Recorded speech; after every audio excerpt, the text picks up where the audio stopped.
couch big enough. You know what would make this panel a lot better is a wrestling match. I think so too. Who wants to have a wrestling match? Derek, go get him, Carlos. Go get him. Oh my God, I did not sign up Well, for this. hello, Houston. Yes. Yes, I'm glad to be here. Great. Well, it's lovely to have you guys here. I heard you wanted to give us a little taste of something. Daran, what do you suggest we do? Does everybody know the theme song? Yeah. All right, we're gonna do it. Ready? Here we go. So pick a key for us, Susanne. Timmy, here we go, here we go, here we go. One, two, Timmy is an average kid that no one understands. Mom and Dad and Jimmy always giving him commands. Mentor! The doom and gloom up in his room is broken instantly. By his magic little fish, he grant his every wish. His in reality, they are his odd parents, fairly odd parents. Floaty crowny things! Odd parents, fairly odd parents. Really mon, peapod, buff bod, hot obtuse, rubber goose, green moose, guava juice, dry snake, birthday cake, large shake, chocolate shake! Odd parents, fairly odd parents. It flips your lid when you were a kid with fairly odd parents. Yeah, right. Woo! Very good parents! Excellent! I love it. Well, it's lovely to welcome you guys to the panel. I'm so excited for today. I really think of this as my dream panel to host, not only because I can't wait to hear all of your stories and experiences from working on the show, but I was born in 2001, and the Fairly Odd Parents, I'm 23 now, but the Fairly Odd Parents was also essentially born in 2001. So I've technically grown up with the show until around the age I went off to college, whenever I sort of left my childhood at the same time that the show left me. So now sitting here with you guys, I feel it all coming back to me, truly. Like I feel my childhood coming back to me, and I'm sure a lot of you guys can relate. We all kind of grew up in the same world. So I want to start this panel off with one question. Your show explored so many childhood fantasies and encouraged the idea of dreaming big. How did working on the show as adults make you reflect on your own childhood wishes or dreams? Wow, that's a huge question. First of all, she's only 23, guys. It's true. She's 23. Suzanne and I were also born in 2001. Yes. It's true. Yes. No, I mean, first of all, real quick, I know we have a lot to talk about. It was just a fun show to create because I wanted to create a show about a boy with no power, Timmy Turner, who had powerful friends. I thought it'd be funny to write for. Like, Timmy doesn't have the power, so he could get separated from his friends. And so I thought, what would be a really fun thing for a kid to do? And I wanted to do science. Like, he could be a science kid, but Dexter's Laboratory was already out, so I couldn't do science. So I thought magic would be a lot of fun. And I thought he could have magic friends. I came up with Wanda first, and I thought it'd be like a Cinderella type of thing.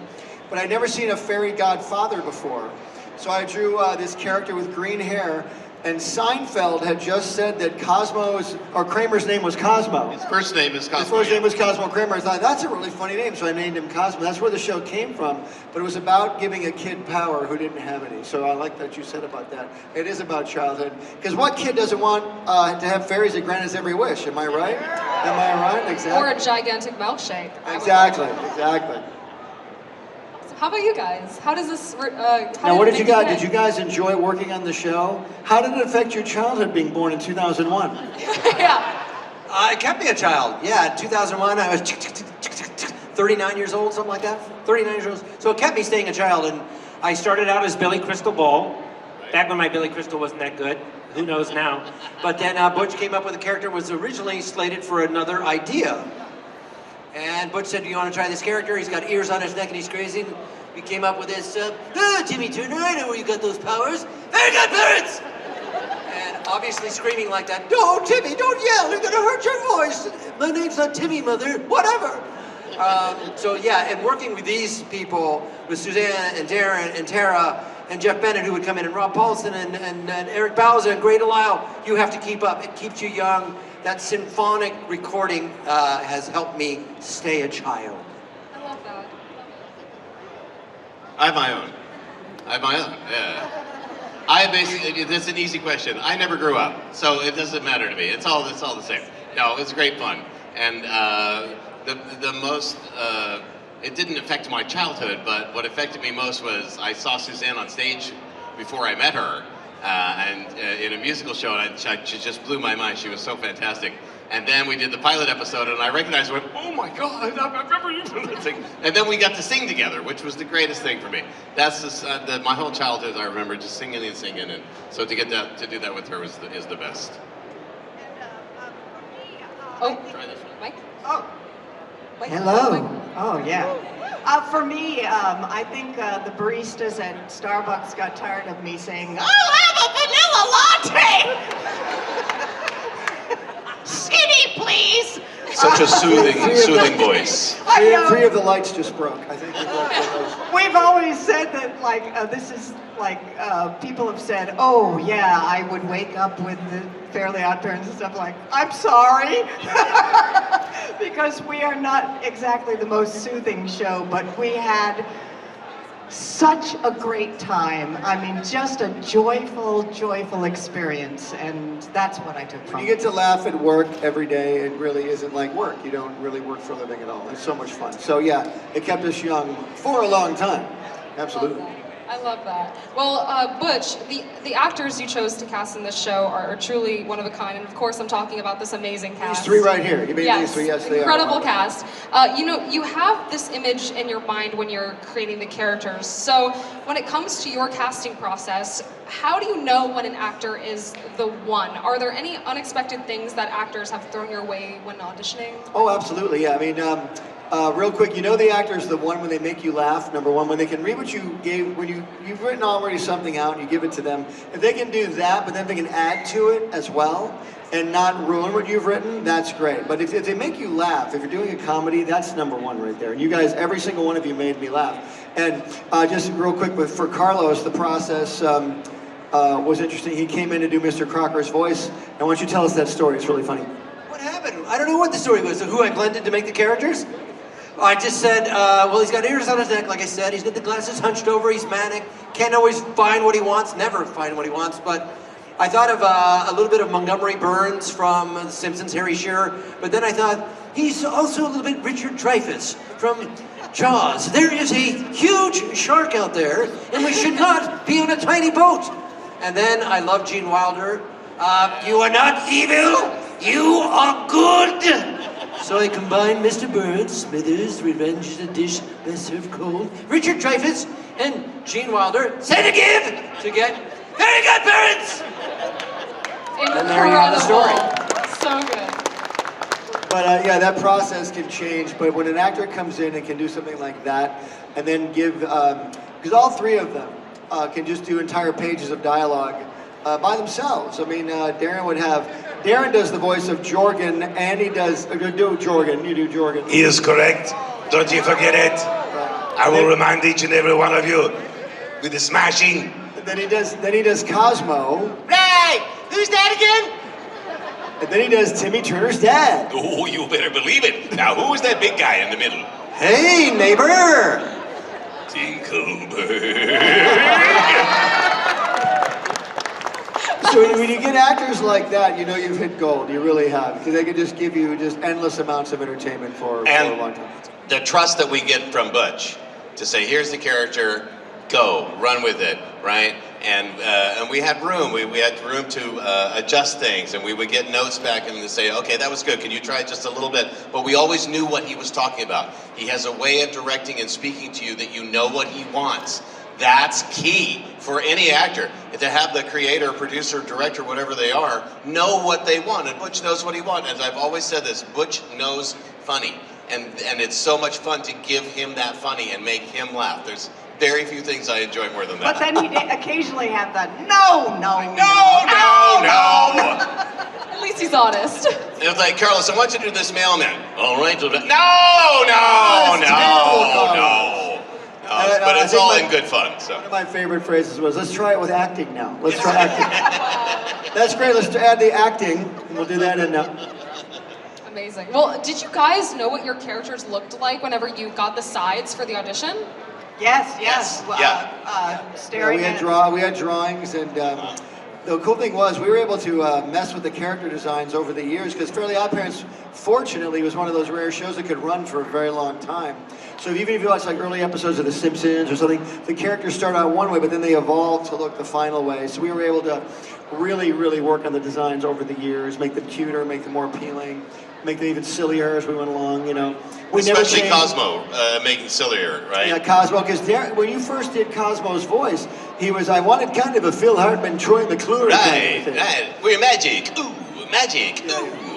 And that was in the pilot. That was the pilot episode, yeah. But then I remember you came in once, we were doing the episodes really early on, and you came in and you kind of did a high voice. And I went, let's make him dumber. That's really funny. And we kept making Cosmo dumber and dumber. But once you have these guys who can do anything you ask them to do, then you can write for it. You can start writing scripts for it. Like Cosmo will be great doing this. Crocker, we would give you entire episodes by yourself. Yeah, going from Crocker to Mother. Oh, Denzel, there's a rocket in the kitchen. Why don't you hum on board it, you old bat? But I always loved when I got the chance to play Juandissimo and pledge my love to Wanda. My name is S! I know, Cosmo, but you will always be cuter than me. I am handsome, but you are so cute. Stop ripping your shirt off! I can't help it. My chest hairs are too strong. Don't you Every time Juandissimo would yell an expletive, it would be like a Mexican food. Enchilada! Chimichurri! No, it's Argentinian, sorry. Chimichanga! Gorditos tacos! I love this. I feel like you guys had a lot of room, unless I'm wrong, and you had to stick to the script. Do you guys have a lot of room to improv and maybe ad-lib? That's a good question. Originally, we would get the scripts in advance, right? So we would get familiar with them. And then we would do the first take or so, the first couple pages or so, as written. Because I know that, especially writers, and they don't get enough credit. The writers and storytellers do not get enough credit on any show. Let's hear it for the writers. Yes. Yes. It all starts on that page. So we would get the opportunity to go through it, and then we go through it again with some adjustments, and then we would have some freedom. We'd have a little wiggle room, and I would ask Susanne. Yeah, go ahead. Suzanne, after line 23, can you pause? And then some brilliance would come out. Well, I don't know if it's brilliance, but yeah, and then I would stop because I was thinking all the time and creating all the time, and you get to be part of that creative process, which is rare. We get the opportunity, again, to have fun with the script and not just do our own job, but bring something, like Butch said, bring something extra to the party. Can you add to it without ruining it or making it all about you? And that's, it's just terrific. You can never ruin it. Like, everything you guys pulled off was... It is literally one of the core memories of my childhood, truly. So thank you. And on behalf of everybody, thank you. You're welcome. Thank you.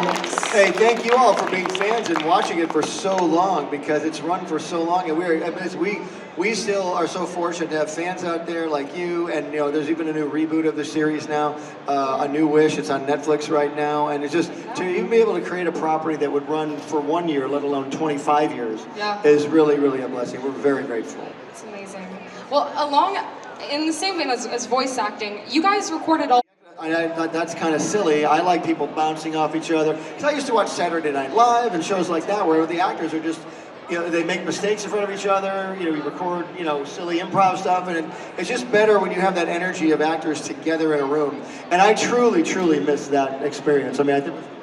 Agreed, yeah. That's so much of what you get comes from other people. So much of my performance would come from listening to Carlos and listening to Susanne and listening to Terry. You get stuff out of their reads that you wouldn't get if you're just in there by yourself. It's a genius way to do, especially a show that's, supposed to be funny.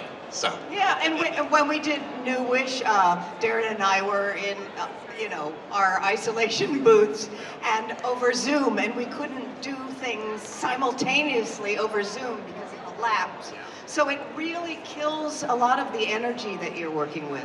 I would say it's very symphonic sitting in the Crocker booth or the Crocker corner watching these guys do their work.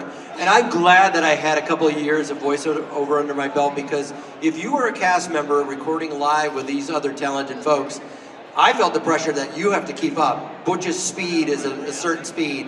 Daran's pace, Suzanne's pace, Tara's pace. then you have Paulson coming in, then you have Jeff Bennett and Kevin Michael Richardson and Eric Bauza and Ray Delisle, and you have to keep up. It kind of forced you to be a better voice actor.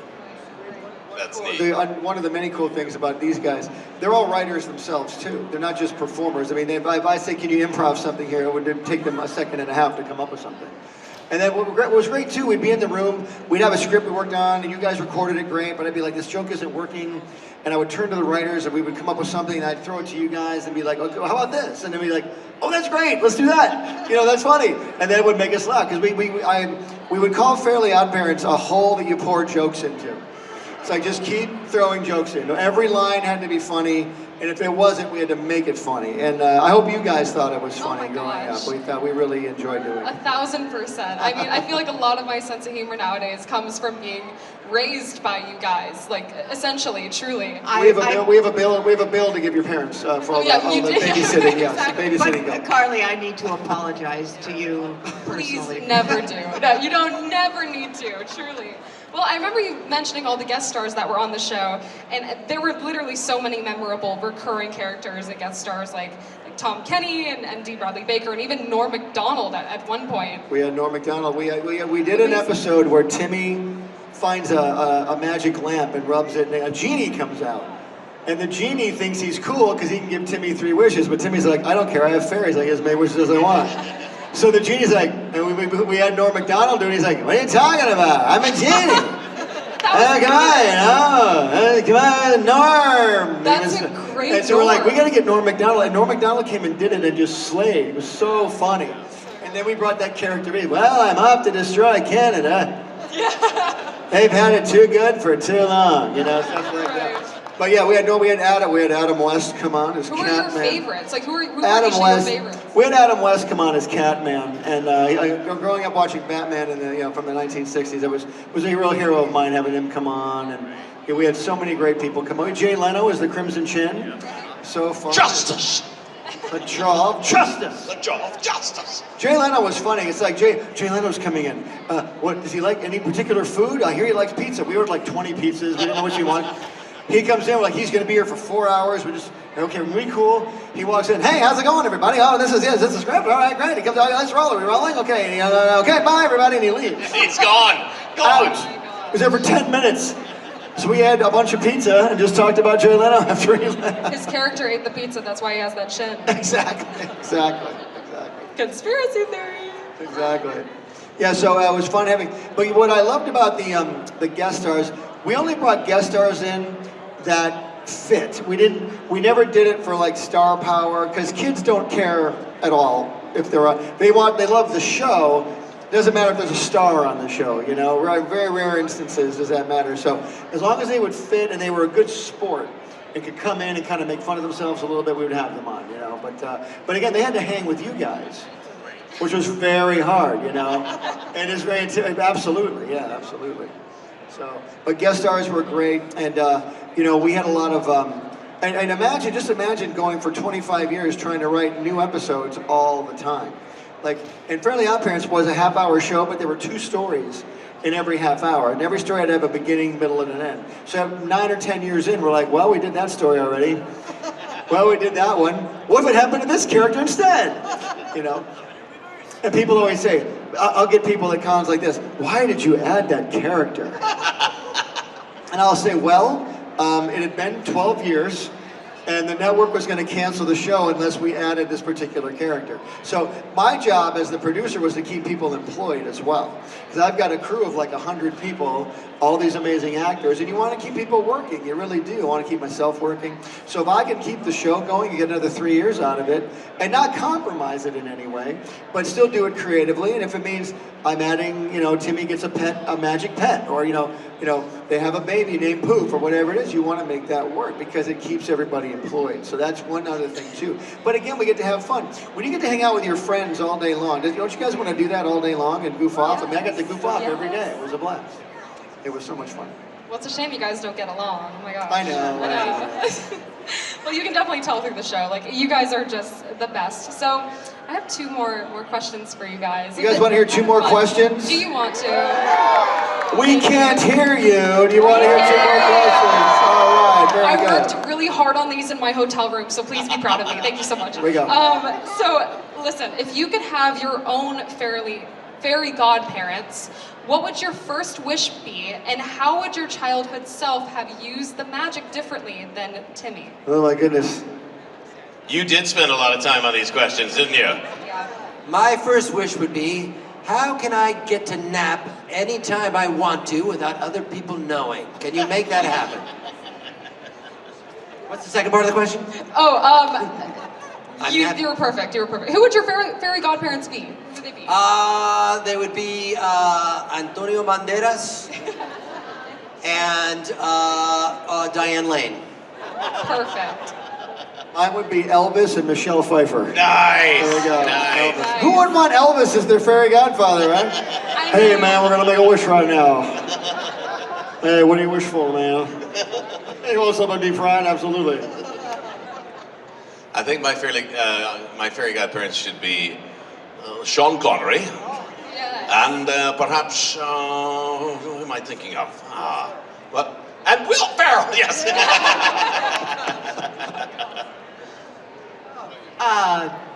Julie Andrews and Jerry Seinfeld. Yes. What do you want today? What do you wish for? Hey, this isn't Uncle Knuckles Chuckle Bunker. Oh my God, perfect. And one more. If you could drop Cosmo or Wanda or Crocker into any other animated series, what would it be, and how do you think they would interact with the characters in that universe? I think a great series to drop them into, which I wanted to do when I was at Nickelodeon, is SpongeBob. Oh, hi, Mr. Krabs. Oh my goodness, oh, who is that? Krabby Patty formula. That was. You guys want to see that? We should. Crocker. I'd say that.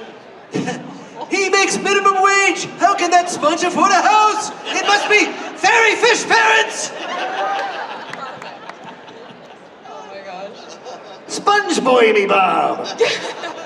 Yeah, no, that was a great time at Nickelodeon, man. You know, we had Jimmy Neutron down the hall here. We had Fairly OddParents over here. We had Danny Phantom over here. Yes. We had SpongeBob going on over here. It really was an amazing time. And when you live in times like that, you don't really appreciate it when you're living in it at the time. Because at the time, you're just going through your day. But when you get to moments like this in your life, and you guys will as you get older, these are the best times right now. Don't ever not appreciate the time you're in, because it really means a lot. You'll never be this young again. You'll never be this healthy again. You'll never be in this group again. You know, and you never know we never knew when we recorded all together, that was the last time we recorded together. Right. All of us. So you know, there's a few of us here now, but you never know. So always appreciate that stuff, guys. Never take it for granted. Enjoy the ride while you have it, because it doesn't happen for everybody. But when it happens for you, please enjoy it. It's really, really fun.